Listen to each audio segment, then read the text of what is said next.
Whawhita ke o toa e ka ngā whanonga ko hui ko e tak whanonga hau whai he o toa ma tau tōru. Lawa e ki ta hau hiono au i he whiawhiko ni pa ku hia e whiawhia lahi e te au. Pa wea tai loto whiawhia e toko tahako toa pehi au e o toa e au. Ta whai moha pas whawhita ki he e ki ko ngā whanonga. Tau sio ki he ngahi tako ai o tuau ne whai mak tau tolu ai mahu inga ke ui ai loloto ki he loloto. Ia maunga nofo ki he ngai Folofola ko hanga o toa o whakoloa ke mo ui. Te kai ke tau mai tau tolu ki he ako ni o stonu ke tau waa pe tau tolu ki he loloto. He ko ngā koe whakaamu ai o toa ke ui ai loloto ki he loloto. Pakotiu ka whakaamu ia e ki kia te ki tau he ako ni. Ke ta maunga nofo ki he o toa. O kai ka tato ki maunga nofo pe i he taimi o worship. Peko e taimi e tau ngahi polo kalama. Peko e taimi o tau maulotu i he sapate. Kotiu ka whakaamu ai o toa e kau ngā whanonga. Ke ta hau sia e ki taua ai loloto ai o toa i api. Pako taimi kau ta hau ai ki hono au o hange koe e ako ni o si loloto pe ta mo uia tau ai. Kohi koe anga fie kai a koe anga fie inua e ta mo ui. Ke o toa. Kokoro ki whahatau loto. Tamai mafi mo whakamalo at ki o awhiona. Kohi koe ngahi hako mahu inga koe hanga whakoloa ki mau tolu e ako ni.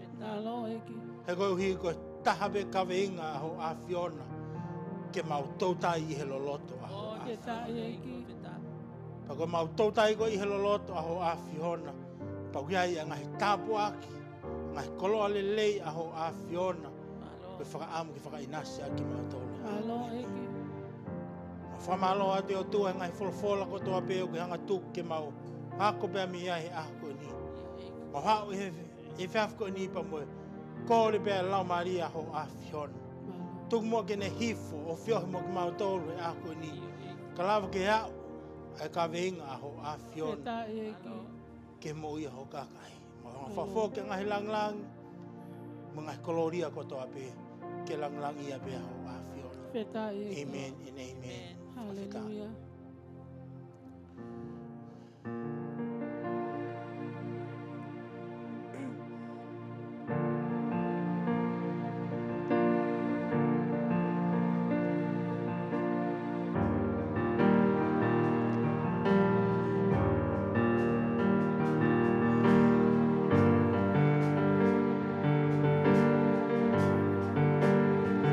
Hallelujah.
Hallelujah.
Kalama hiwa ako ni ai mahu inga kita whakawheta ia maupe ai otua i he taimi kotoa pe, i he momeni ti hono kotoa pe neongo peko hae tūkunga o ki ai e ta mo ui whia mau kita hiki maupe ai otua ake ai tau hiwa, hallelujah whakawheta, whakamalo ia i pe ai otua ke ngari otua i a koe oh hallelujah whakawheta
ko le be ki fa mari ko ni e ka nga fono tahang hake mua ki he otua hange ko hiva na ta toki hiva pe me ai ai mahu inga ke uha ai lau mari ai otua Hallelujah. he whiohi anga au tau whai i he ako ni o gai mahu inga ke tahanga whakata ke uha ai lau mari ai otua he tau ngahi polokalama kotoa be pape he fo kene Folofola ko ia ni hanga o mai ai iwi ko ia ni hanga o mai e malo ke ta whanonga ki he ako ni pakokore ke tari mai tau lotu he ako ni whawhita oh yes hallelujah e koe mahu inga ia hifwa lau maria ho a fiona koe mahu inga ia uha lau maria ho a fiona he kono moni e tamai kage mau lama ki mau tolu hamo moi ne e taka e mokui kai ke hifwa lau maria ho a fiona o take kina e ngau e mo whanonga mau whai e ko mau kore ki ho a fiona ko mau whakamu ke mau ui he loloto a ho a fiona ko koe whaunga te mau ui e ke loloto a ho a fiona ko e hifwa lau maria e mau nionia te mau tolu e tamai ke hifwa lau maria e lau maria ho a fiona te mau tolu e a koni kalava ke mau whanonga he ke loloto a ho a fiona oh yes shandara la bo kondera la bas hire la bo kondera ba oh yes Lord hallelujah that's what we need today oh God is for your Holy Spirit to be upon us oh God let it rain come out tang yang fai he agoni let it rain let it rain let it rain let it rain let it rain neongoi ma whanonga mai tangata ngai papare mage ke hoi mo'i ka kai ko me mai a koe hifa la Maria ho a fiona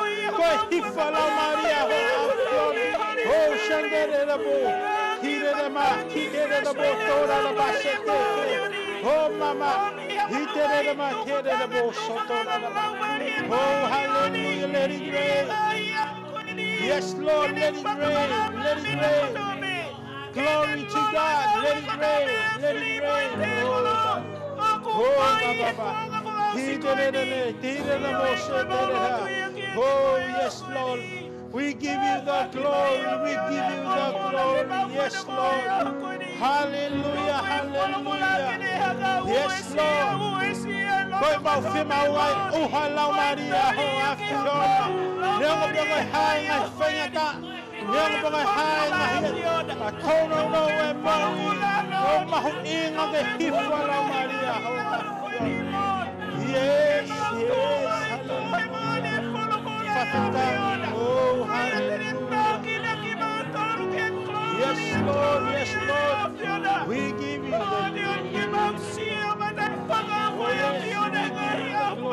we give you the glory oh yes Lord we give you the glory you are still on your throne oh yes control everything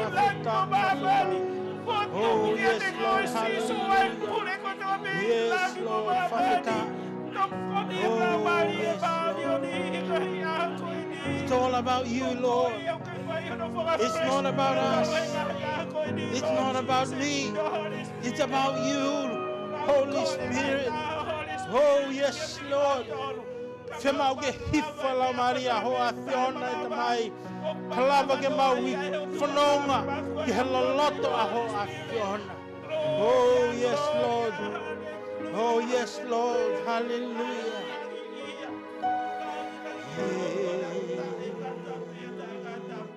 oh yeah wow Lord yes Lord koe mau whemau koe uha lau Maria ho a fiona oh Lord koe momeni te bea uha lau Maria ho a fiona os whanonga e mau moui ke loloto ho a fiona oh yes Lord whawheta mau ilo e tamai koe ki mahu inga ke ngai mea kotoa be koe hifwa lau Maria ho a fiona. Pea tāne ne, Ke mawahe aho a fiona o a fio i he nima tō mata o e tamai ka lava ki hifa lau maria ho a fiona. Ke o kau wako he ako. O whawhita i tamai. Pa koe taimi ana nau whanonga i o whai e ngau e aho a fiona. E ke mahanga whakafōke ngahi lang ko toa be. Ke lang i a be aho a fiona. Ke lang i a be aho a fiona. Koe maulot, me mahu whai ki o a fiona. Wafa sisu kalaiska ko mau ui. Amen and amen. Oh, hallelujah. Nau whahaat fōki he wikohosi. Te tau ngata i he fui Kaveinga ko en koe. Ui ai loloto ki he loloto. Pa, ko taimi koe nau e osia i malanga i he sāpate. Pau nofo ki he eiki. Pe talamai he eiki. Te keke whiunga. Oka e fo ki mahu inga na pau ke maunga nofo gai ai ka wako ai eiki. Ka lava ke nau tautou waa mau pe i he loloto ai otua. Oka e koe ki mahu inga ai hifo e lau maari e maani oni ai hoko mai a sisu kalais ki maamani ka koe ki mahu inga ai foi lea koe na nofo ake mo ui ka koe foi lea koe koe apaiti koe Nofoma'u ke fu Vaine monia pako tui koe taha i ngahi mea o ku faa more ai ngahi tāpua ke ka kai toko lahi koe na hao ilo ia sisu kalais ke mo ui panau ilo ai ngaue ai lau maari e maani oni ka koe ke nau lava ke nau apaiti ke Vaine mo onia he ko mea uomi he ki koe taimi ko te maunga nofo ai ke he Vaine mo onia te haa mau pe ke he loloto ai otua amen pako taha e Folofola ne whakoloa ki au he eiki e tohi a Sione wahe tahani maa vesi ura ki hono tātā. Ai te tupe mua ke lau atu ai Folofola koe ni. Ko au koe Vaine mo ni a.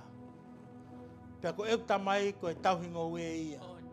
I longa hawa ia te au e kai fua o kune motuhi ia. Pa i longa hawa au fua o kune auhani ia ke asiri e ne fua. Morea whakataha asiri. Asiri. Koe whia mau ke asiri a ene fua he tau mo ui. Ko mou tawhe sino i vai ieni.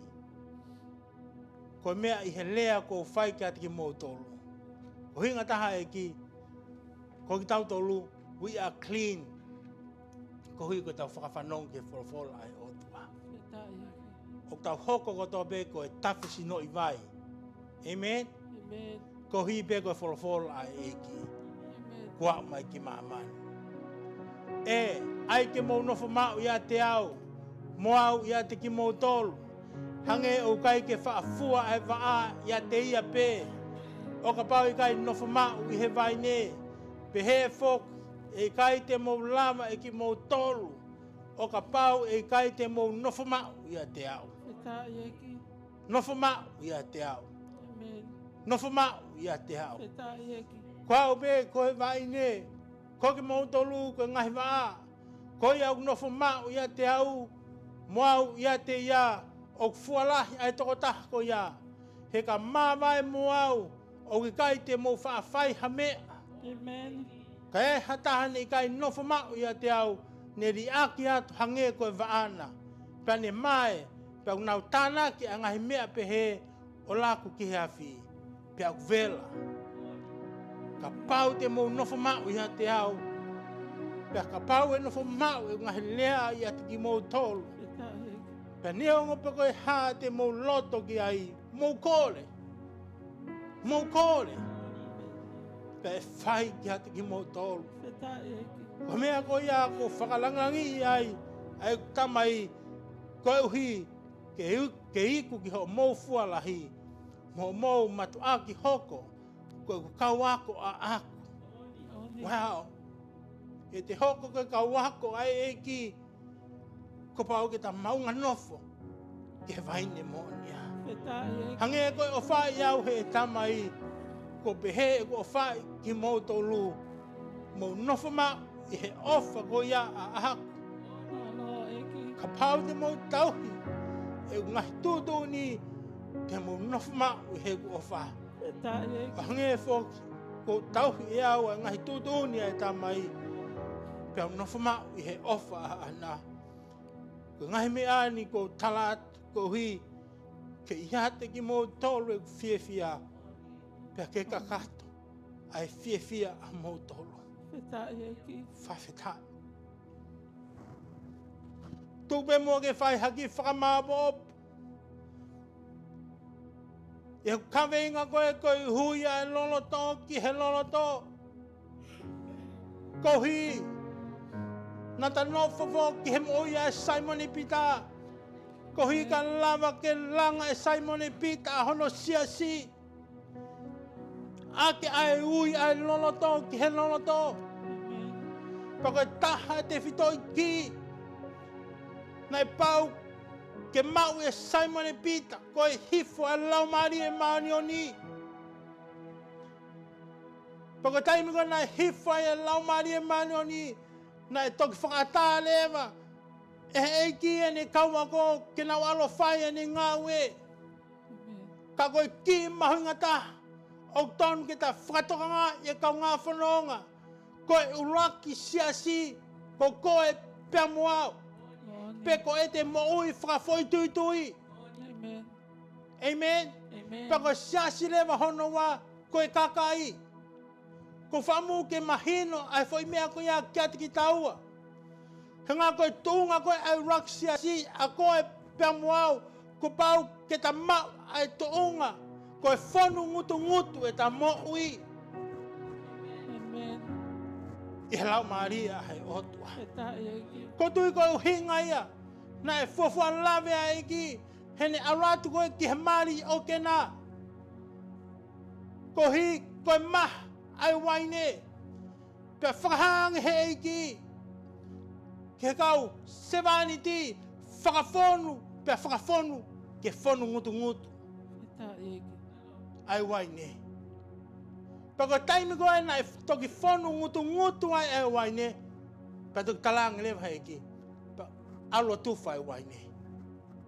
Ko hi koe ne whonu ngutu. Ko taimi koe na nau tufa ai Vaine. Na liliu ai vaia koe ha. Vaine. Power. Amen. Hako mea omi heki koe taimi koe whonu ngutu ai ta moui. I he lau Maria ai otua. I he kalaisi ata e ta mo'i. Koe next step ai otua. Koe gift of the Holy Spirit. Hallelujah. Pe koe mea ofa o e lau Maria maanioni. Pe koe nau ngā ue ia. Ke ta ngā ue a ke langa honoha. Siasi. Amen. Mahino mai kia te ki taua he ngai ako ni. He kai ki ta lele vai ua pe ke whai e ta langa siasi. Amen. Oku tapu ia he na tula ngā ue a eki. Ke te lele o whakotū siasi. Hiri ko ia o kei vai ua pe. Ai te mou i he lau Maria ai otua. He koe momeniti pe. Oku ta whonu ngutu e kamata ke atu he otua ia. Ai ngahi mea ofa e lau Maria ai otua. Amen. Uhinga pe taha ke te whai ake ngā ue ai otua. Services. Oh, hallelujah. Pea koe ki. Ke whonu ngutu e ta moui. Ko pau ke ta whakamaha e ta moui. Me ngai tunga whakakakano ko toa pe. Amen. Because God loves empty people. Hallelujah. Amen. Koe ki ke he mea ko toa pe. Ko te hanga whakamaha kita. Me ngai mo ui whakaekakano ko toa pe. Ka whai e si suhono whakafonu e ta moui. Amen. Oh, hallelujah. Now, mea omi heiki ai mahu inga ke te hanga whakapipiki mau pe te moui ki he Vaine mo'onia. Feta e ki. Amen. Ko taimi o te whanonga heivi. Pamu e malohi lau maari ai o tua. Ko e maunga nofo e te mo ui. E fu te fito. Feta e. Amen. Amen. Ko Kaveinga. A pai. Nofoma'u. Nofoma'u. Oh, hallelujah. Amen. Ia Folofola koe. Nā lawa tu e kau ngā whanonga.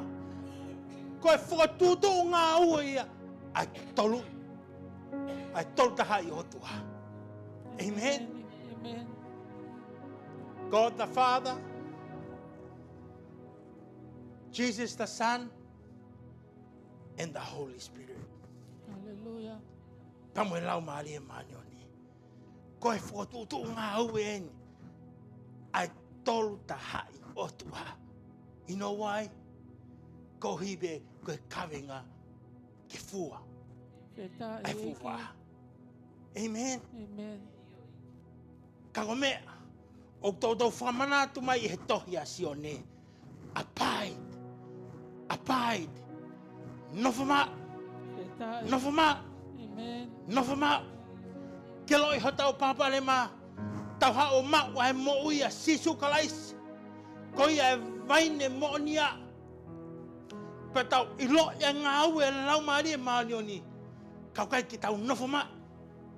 Today, o kou Nofoma'u. Tomorrow, mawahe au ki mamani. Next day, Nofoma'u. Day after that, mawahe. Amen. Kako mea o omi he eki. It's about abiding in me all the time. Aho koto ape, momenit hon koto ape, sekoni hon koto ape. Abide, abide, abide. Because the key to abide, koe fua he mo ui. Feta e ki. Oh, hallelujah. Tarangi toko taha ta whaki. Nofoma'u ia te au. Nofoma'u ia te ao. Hafua hofa a whanonga takai holo. Wafa. He koe mea o te tae fua I, ko te whanonga takai holo. Amen. Talamai e sisu kalais. Nofoma'u ia te au. Feta e ki. Kau e te fito. Kau e Vaine monia. Amen. Oh, hallelujah.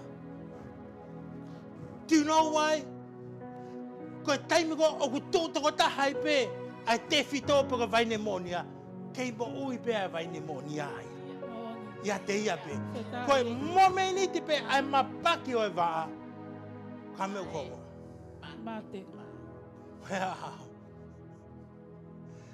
Ta sio ai ka ngā whanonga. Ki he mahu inga koe kia te koe pa moau ki taha. Nofoma'u ki he Vaine monia. Amen. Heu talamai he iki. Koe rono tonga koe homo Nofoma'u. Koe atunga e. Ai anga koe ai. Ai whaiwhanonga e mo ui. Matango. Yawha. Lala. Amen. Pakuka. Kai talamai he Folofola. Ka koe o koe Nofoma'u ia te au. He kai pe te ke mai koe. Hallelujah. Oh, Feta hallelujah. e ki. Hallelujah. Amen. Pa feta e. Tā koe ki. Ka lava ke tā whihanga ngai mo ngai whaingata o e mo ui. Koe Nofoma'u e mo ui. Amen. I he te whito. Feta e ki. Kilo e mea ana e lava ai e ki o whihanga ngai mo ngai whaingata ke heke. Pamo kau sātu si. Pamo kau sentai re. Pamo kau whare si. Kai peke lava he kau whare si. Oha, whakaiwhia ia sisu. Amen. You know why? Kohonunga, koia ia Vaine monia. Feta e ki. Amen. Amen. Every time they try ke nau hanga o puke a sisu, pe tuk pirisone a sisu, always na lava pe e gioha. Whakatau ataha ina ia. Feta e ki. Amen. Amen. Foi mea pe ta. Na kai ke lava he e gio whakatau ataha ina ne mo ui. Mati ki nau tolu e kawangala. E pau ki ne foua e kolosi.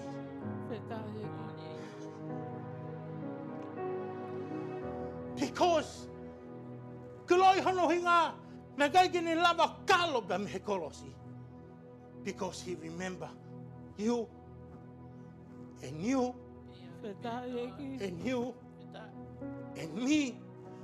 Ko hi he a e ai e ta mo'i ko fra e fi ai fi di he ta mo'i fa feta na lava i ki ken hanga kalofa kia ngai mea ko to abe ka mea beta na kai ken lava kalofi he ne mo'i ko hina os fra he Folofola he otua ko pau ken foua he kolosi feta eki ko hi be ko mo ko feta eki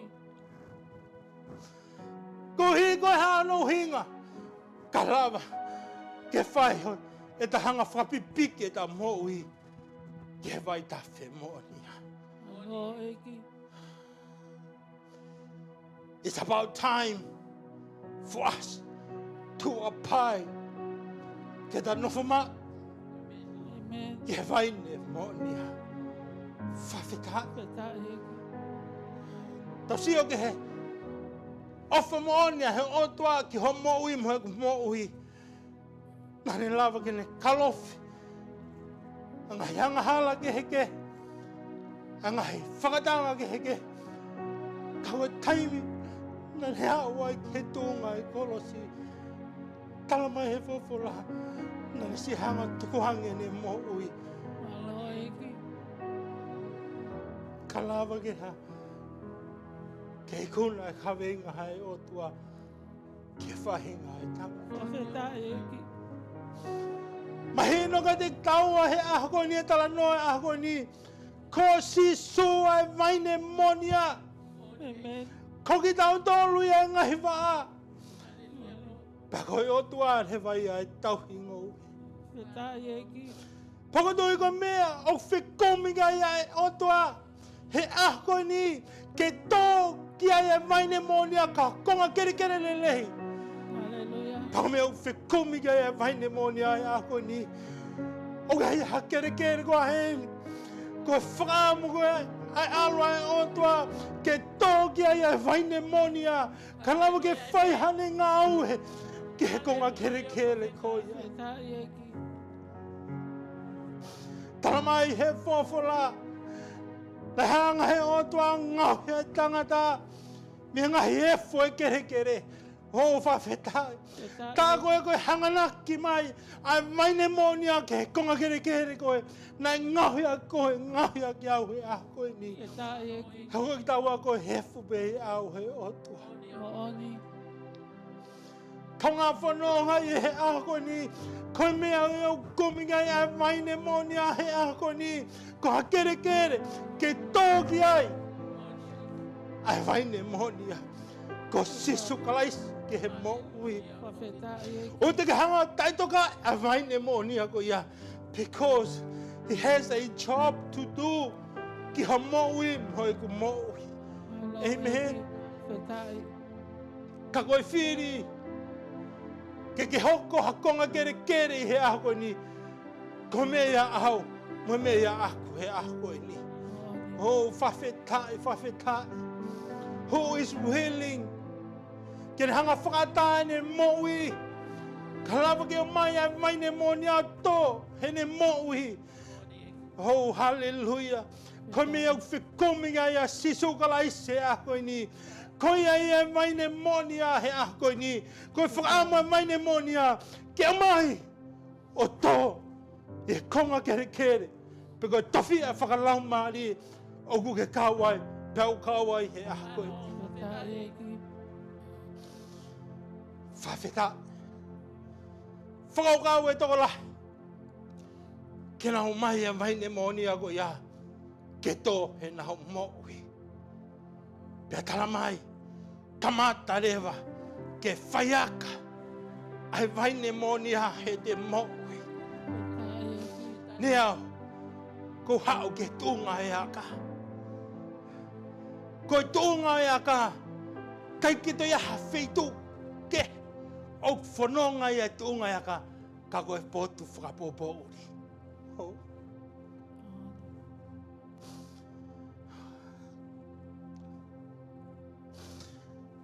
Here is the tree of life. Koe vaine monia sisu kalais. Ka kai ki tau ilo ki tau tōluia. O rotonga ha, whaifononga atu. Aia koe vaine monia.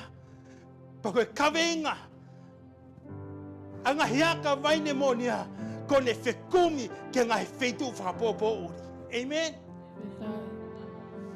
Kau whakapopo uri honi ma. Guess what? Arato yaka ia vaine monia. Ke ngai wheitu koia.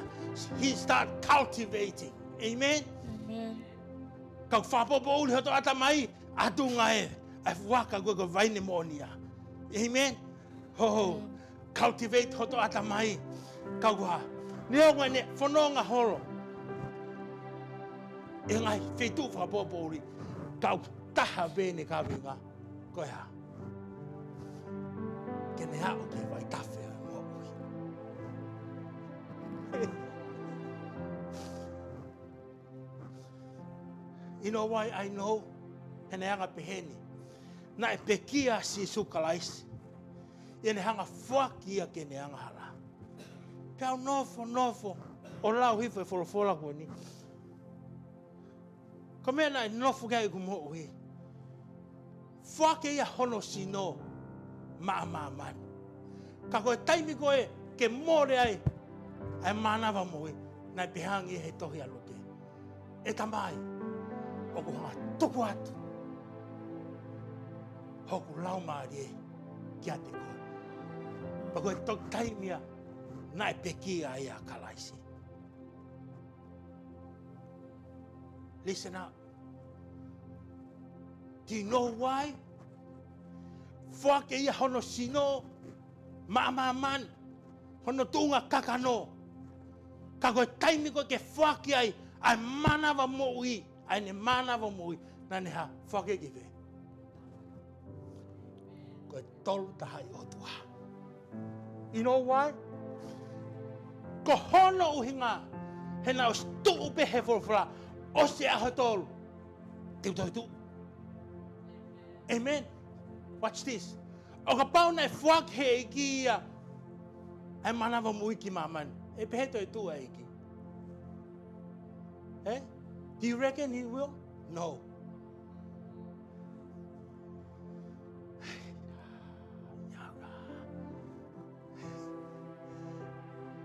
O ka pau. Koe whaosi ho mo ui. Ka ke whake ko ia.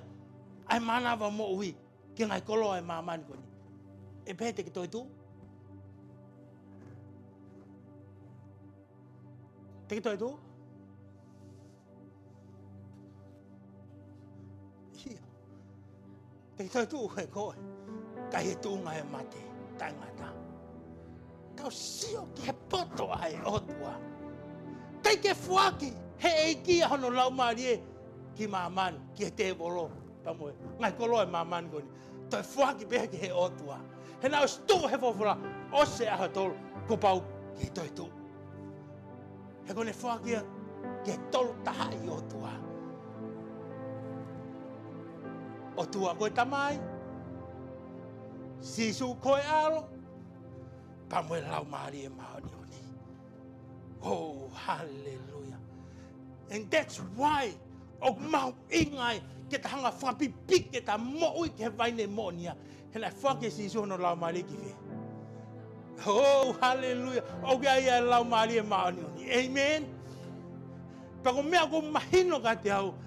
Koe taimi koe o ku nofo e vaine mo'nia he te mo'ui. O ku taha pea huanga o ngahi aka o he vaine mo'nia kofe. Vai tafe e mo'ui. Oh, vai tafe e mo'ui. Ai mo ke mo ilo Folofola. Koe vai tafe e mo'ui. Every time o te sio ke vaine mo'nia, ko hiko anga ko ha vai tafe e mo'ui. Amen. Vai tafe e mo'ui. Vai tafe e mo'ui. Ho ke whenga heaka e vaine mo'nia, vai tafe e mo'ui. Neonga ne alo whanonga horo he ngai potu whakapouri ai tangata. Amen. Kai whakaiku mau pe. Ke vai tawhi he mo. Wow. That is why o mahu ingai ke take root ai vaine mo nia he te mo'ui. Because he goes discovering the dirty places in our life. Amen. He go taimi o whaiakai, o ke whaiakai he mama. Ai ngahi aka akau. Amen. Pehe tof pehe in the spirit. O ke whaiaka ai ngahi aka ia. He taimi go tua a te ai. Whia mau e ke hu anta the dirt place of life. Ka koe pia moa ke ako ni. Ka lava ke ha, ke ne hanga kumia ngai, potu whakapuripuri kotoa pe. Potu whakapuripuri kotoa pe. Ka lava ke ha, ke ikuna mea kotoa pe. Pia karaisi ata e mo'ui. That is why, mahu ingai ke ta Nofoma'u I he Vaine mo'onia. He ko taimu ta Nofoma'u he Vaine mo'onia. O koa, o kamatare ke whaiaka kalaisia. He te mo'ui. Pau taha bea Kaveinga ia ngahi aka. Ko ha, tuku atu ono ngahi aka. Ke ngahi potu, whakapōpō uri ko toa pe he mo'ui. Kau whakaveinga pe, ke hao ke ha, vai he mo'ui. Wow. Hallelujah. Why? O pehe whau ai, ai aka o Vaine mo'onia, koe hui, ka lava ke fua he wā. Oh, ta sio ke he ngaue. Ai tolu taha ia he otua. Everything is about you being fruitful. Oh, hallelujah. Ko taha ke te whito. Pea ko taha ke wā. Pea whamana atu mahe eki. Ko hanga whekumi a wā ko ni. Ko ne whekumi ki ha. Vai tawhi he mo'ui. The Spirit of God. Oh, hallelujah. Pako taimi koe, oku mawai he ngahi aka ko ni, ai vai tawhi mo'ui. Koe next step, ko ne ha, mi misi mai. A ngahi koloa e vai tawhi he mo'ui. Wow. Mi miss. Taha pe whetu mi miss, pe mi ai e Vaine mo'onia. Mo ngahi aka e Vaine mo'onia. Koe ha, vai tawhi he mo'ui. Ko ngai koloa whakaita niti kotoa pe e mi misi mai e haka ko heni o e Vaine mo'onia. Wow. Tau sio ke hanga whaitokonaki a he otua kone ha o mai bea le leita ha ke fuwha he ahakoni. Kau talamai he Folofola. Tuma'u, Nofoma'u. Abide in me, because I'm working you out. Everything I'm doing, all the work of the Trinity, go here, kai lava ki ha. Fua ho mo'ui, fua ho mo'ui, fua ho mo'ui, fua ho mo'ui, fua ho mo'ui. Kahabe Kaveinga ia e tamai, koe lava ke fua e mo'ui e fuwa. Oh, hallelujah. Mi miss. Ngai koloa le leita ha. Koe ha, I have a va'a. Oku apai. E he alo. Pako e winga ia ko hanga mi misi mai. Anga lelei ko toa pehe vai tawhi. Koe whakatamu a pehe ki he va'a. Koko e pea moa koe a koe. Whawhita.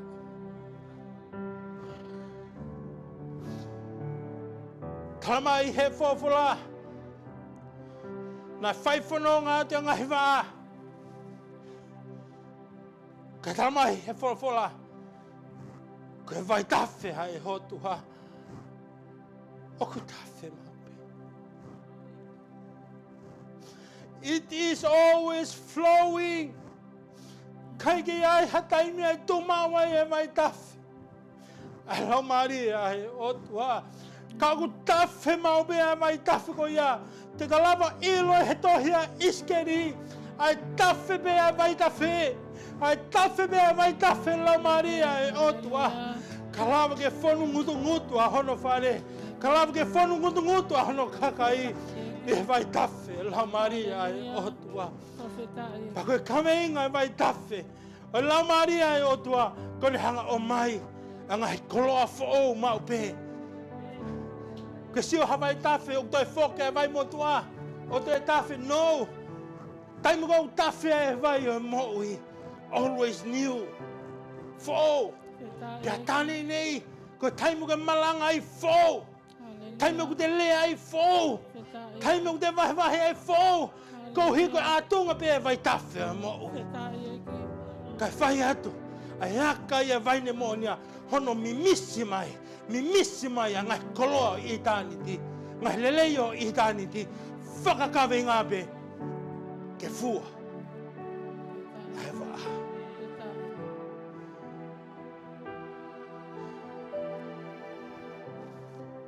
Nea. Tāo mai. Ke fua. Koko ia pēmoa koe a koe ni. Koko ia e waa ko ia. Ko au ia e waa ko ia. Kau talamai he Folofola. Koe whaunga ke fuai ho moui. Ko Nofoma'u. Ko abide. E te whito. Amen. Abide. E te whito. Talamai he Folofola. Foi Kaveinga ai waa o kua pe. Ko ne Nofoma'u. Mo ne whakapapau e fua e ne nofo. Ke Vaine monia. That is your job. Koe ngawe a au. Koe ngawe a aku. Koe ta whakapapau. Ke ta nofo hea. Vaine monia. Ke ta whakapapau o taha. Fua e ta moui. Amen. Kai ke tokanga e kia. Peuk fua sisi, peuk fua lahi. He wea e ngāui e tamai. Amen. Mea maho inga pe ki he eki. O gai ha fua he te moui. Kai mga nau nofo ai ke fui Kaveinga koe ne ua paa. Whamana tumai he eki. Whatatau ki he langa hono siasi. Ko taimi kou te maunga nofo ai, Nofoma'u ai he fua, he Nofoma'u ai te moui, e te whito, e Vaine monia, ko e ātunga e a mamani. Lala, whaingata, momoko, kakamea u ome eki, o te ke nofo koea, fokase ngahi mea koea. Mea peta ke nofo koe ki hai. Ko Nofoma'u pe koe ki he Vaine. Ke lo e paparema.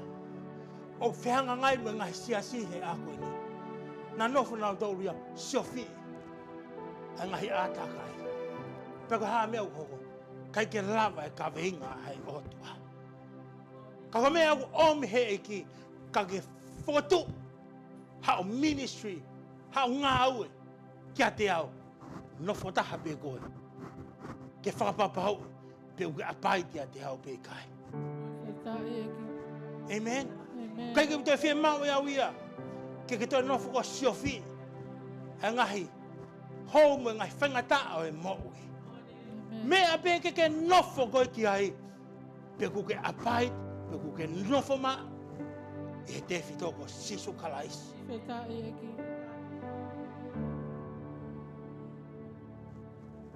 Pea gai fua moui.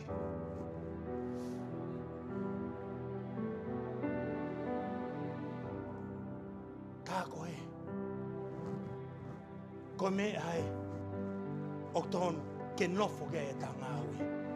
Koiha, abide, abide, abide, Nofoma'u, Nofoma'u, fua, Nofoma'u. Pako e taimi ko whonu ngutu ai e ta mo'ui, pia tawhi ki tu. Ai lau maari e o toa he ta mo'ui, pia ko huia ia o ta ngau e aki. Ke langa, ono siasi. Ke lo e mo'ui e kau memi pa. Na hao na tolo whakawhanongo, ke ngai mea o tawhi atu. Mi ho mana wa. He kalmai he Folofola. Within you is a water of life coming out from your belly. Amen. Amen. Amen.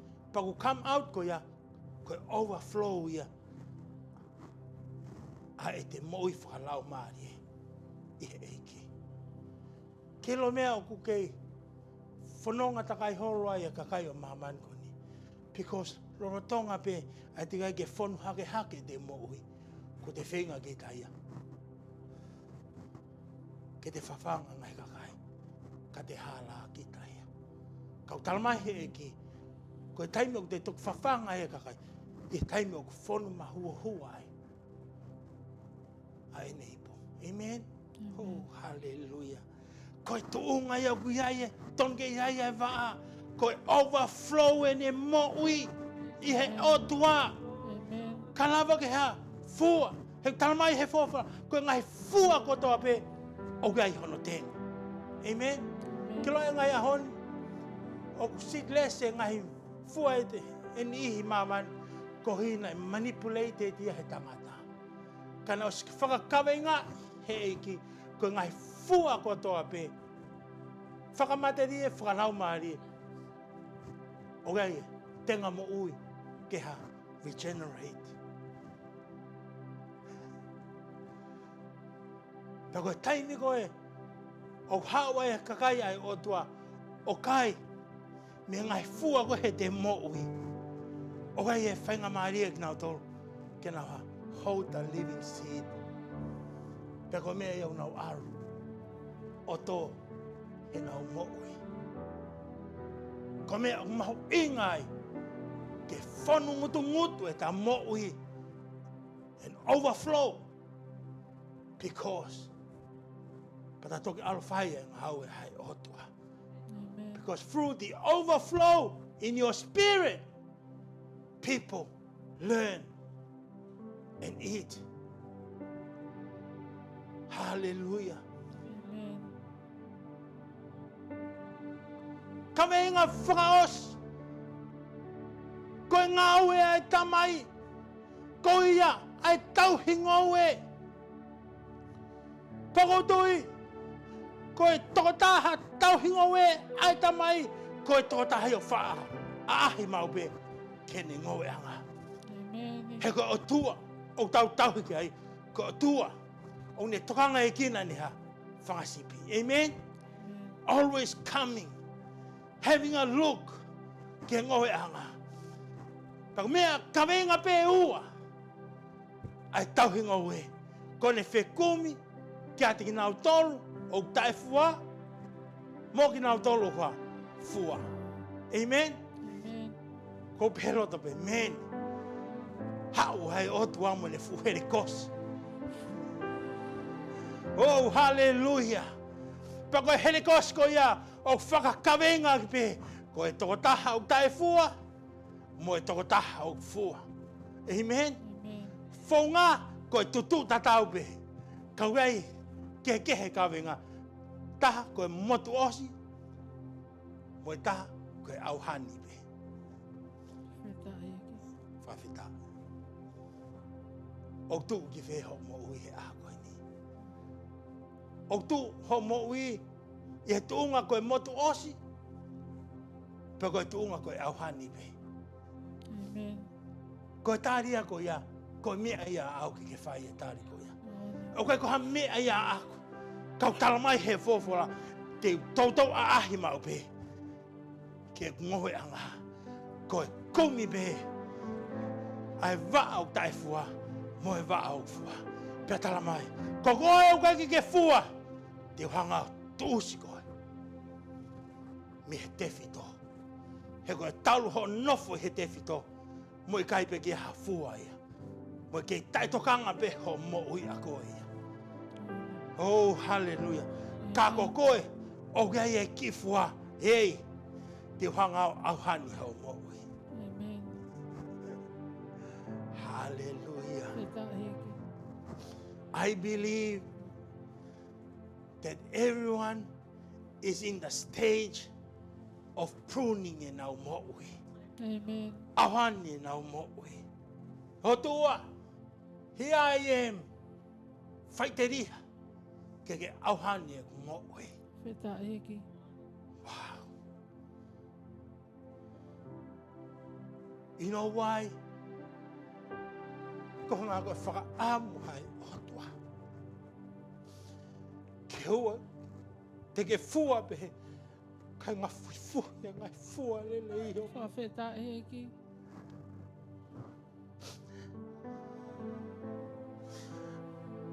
Ko hea ngai ofa hei otua. Ki ho moui mo ngu moui he ngai ako ni. Te tae ki. Ke ua na ke fua pehe, kai ngā fuifua ai lele ai otua. Te tae. Ho moui, mo he ku moui. Pe koe hinga ia. Ai tunga ngā hue au whai. He tolu tahai e otua. Ka te koe pe mo au he aha koe ni. Ke ua na ke fua pehe. Ka ngā fuifui ai fua e otua. Yo mo. Te tae ki. Pe koe fua ne mako ia e ka ngā whanonga.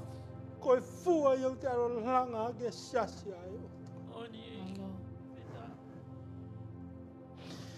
Ka hori ke mo mea ki o luhu.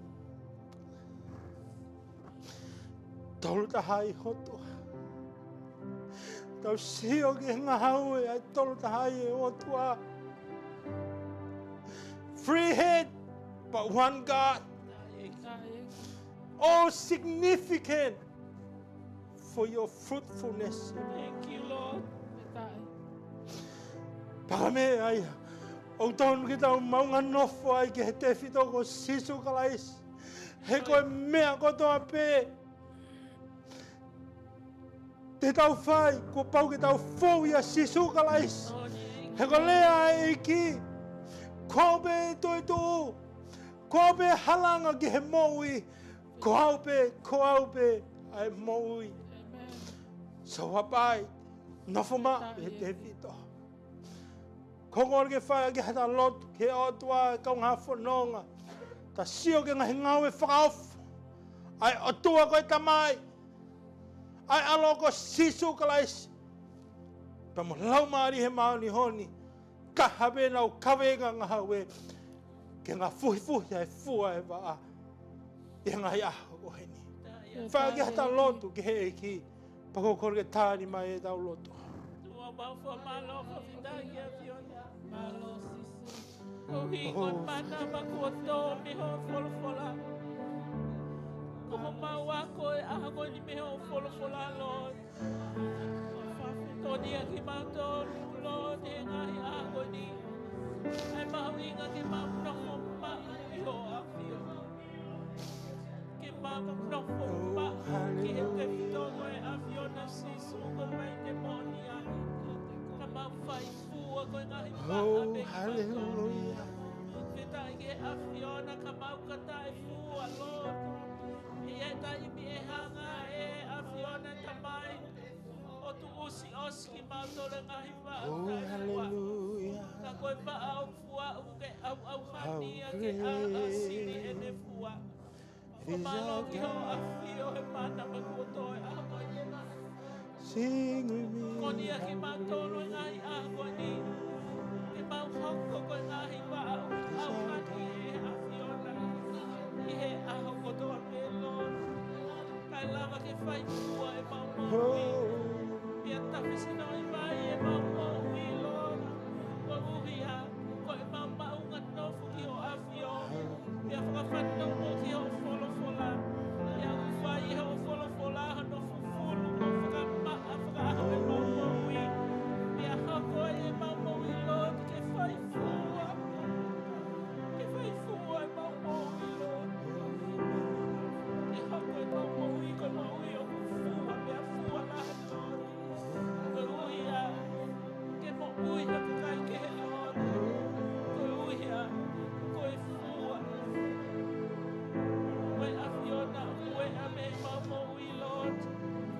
Fai me a kotobe ho ho mari mo fina ngalo e a fiona. Ko ui e mau Nofoma'u ia te koe, pipiki ia te koe, whakauo ia te koe, whai o fina ngalo e me a kotobe. E mau koko ai ko ngā kupu o kumo ui Lord e ngai a koe ni mai a fiona. Tāpua ke a fiona ho tamai o iki mo mana o tuoto Lord. Whatuplekina e a fiona o no wani Lord. Koe wia koe ministry ke wia ki ai. Whakaloto lahi ia ngai a ho whaina ta koe ni Lord. E ne tūmau ia te koe, pipiki kia te koe. Lord, i kai whai a fiona me a kota me ke whakakato o ui ho palani o tau o fumani. E ne mo ui Lord. Io e ki ko lotu ia kia te koe hua koe ni. Tu ke mau fia loto i e Folofola e a koe ni. Fua fia i o mau loto i Folofola e a koe ni. Alleluia. Malo o mino i ta waki a fiona i o sisu. Glory ke te koe. Alleluia. Fua fita e malo o mino sisu. Malangata wako mau whanoa. I e a koe ni. Tu ke mau kufuni o Folofola. Lord, ko mau maui a ngai a koe ni. Alleluia. Fua fita. Amen, Lord. Kamai mafu whamalo at ki o a fiona. Feta eki. Tok mahino a dek maudol. Ko ia ngai whotutu ngā ue a ho a fiona. Tako Kaveinga bea whotutu ngā ue a ho a fiona. Ko hui be ko ki maudol. Feta eki. Pe ko uhi ke fua ngā fuhi e mau mo ui. Malo. I ngai lelei a ho a fiona. Feta eki. Tamai uma whamahalo at ko hi ka Folofola. Whakoloa ui hanga tō ke mau ngai mo ui. Malo eki. Kai ke ngata be, I get involved a ho a fiona. Kau ke hanga o mai e ahalo to pe taha a ho a fiona. Malo. Ke te kau mai mohia. E whotutu ngau e a ho a fiona. Malo eki. Ka kai ke ngata be he alo e otua. Ka ke te hanga o mai e lau mali e mali o ni. Malo eki. Ke te kau pe mohia e whotutu ngau e a ho a Feta fiona. eki. Taha be Kaveinga ke fua ngahi wa o pikitai ki he te whita. Feta eki. Wow.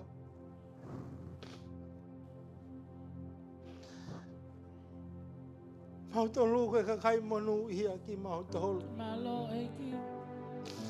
Ia ngai mau wakai hifu ka teki mautolu pa moe Folofola e ako e ni. Mea kotoa pe o whakatau mua ki ai e ngau e au a fiona. Feta eki. Ko hui be ko ki mautolu. Malo eki. E ngai ako e ni. Pako lea aho a fiona ka teki mautolu. Ke mau Nofoma'u. I he Vaine moni a. Malo. Ke mau apai. I he Vaine moni a. Koe whaunga be ia, pa koe whakapuripuri be ia. Ke fua ngā fuhi e mahu mo. Feta eki. Koe mau Nofoma'u. Ia sisu kalais. Koe ia e Vaine moni a e ah. Feta eki. Pa koe tuunga ia koe whaamu ke mau iai he aho ni. Ke mau apai. Malo Nofoma'u, eki. Nofoma'u. I rotonga e mau apai ti ho a fiona. O whanonga whakawhaahita o e mau mo ui. Feta eki. E ngahi. Whaingata a kehe o e mo ui. Ka ko ki nau tolu te nau Nofoma'u i ho a fiona. E ngahi taimi e whaingata a. E ngahi taimi o la a. E ngahi taimi o momoko. Feta eki. Ko ki nau tolu pe. Te nau fua ngā fuifu.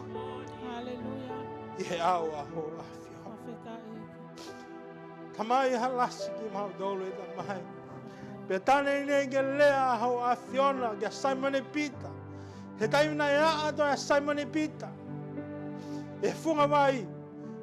Ka hanu hinga na ke toi sio ki ta whaaki. Sio ki hema, sio ki mata. It's about focusing on me. Feta eki. Abiding in me. Hallelujah. Nofoma'u ia te hau. Feta eki. He koe fuanga ia he mo. Malo eki. Whawhita, ma whamaloa ki o awhiona. Ko hiko Folofola whakoloa e ako e. Malo eki. Kanga whanginasi a ki he maumo. Whawhetai. Malo e o tua e off. Whakapalu te nisi a ho awhiona ka te ki mautolu he ako ni. Toki mahino ka te ki mautolu. Ka koe Kaveinga e ngau e a ho awhiona. Ke mau fua. Ka ngā fuifuhi e ngā lei a ho awhiona. He maumo uhi he ngai a. Malo eki. Eiki. Tuku mua ke whanofanofa a ke aho mau lau maria he aha koe ni kalawa ke mau fua. Pa mau fua o lahita. He koe whilanga loia aho awhiona. Eiki mau ngā whakafōke ngā he lang kotoa pe. Ke lang ia pe aho awhiona. E huafa sisu kalaisi ka ko mau whamu ui. Amen and amen. Amen. Whawhita. No. Halo sisu.